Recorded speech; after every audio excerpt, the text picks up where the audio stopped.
Stop letting f-stops stop you dead in your tracks. Yesterday, a friend told me he has never truly understood f-stops. And honestly, after some reflection, I realized I once had the exact same problem.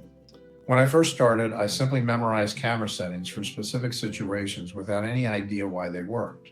When I switched to digital, I finally educated myself. Let's make this simple.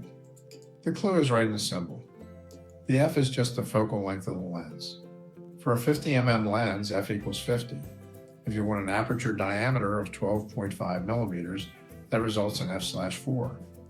50 divided by 4 is 12.5. An f-stop is simply a fraction. That is exactly why f8 is a smaller opening than f4. A full f-stop either doubles the aperture area or cuts it in half. Here is the beauty of the system. Shutter speeds and ISO are set up the exact same way. A full stop always changes the light entering the camera by a factor of 2. This makes it incredibly easy to combine settings to maintain your total exposure. If you cut the light in half with your shutter speed, you can just double the aperture opening to compensate. The other critical thing to know is how f-stops affect your depth of field, the amount of the image that is sharply focused. In general, the smaller the aperture, the greater the depth of field. I cover this in much greater detail in my books.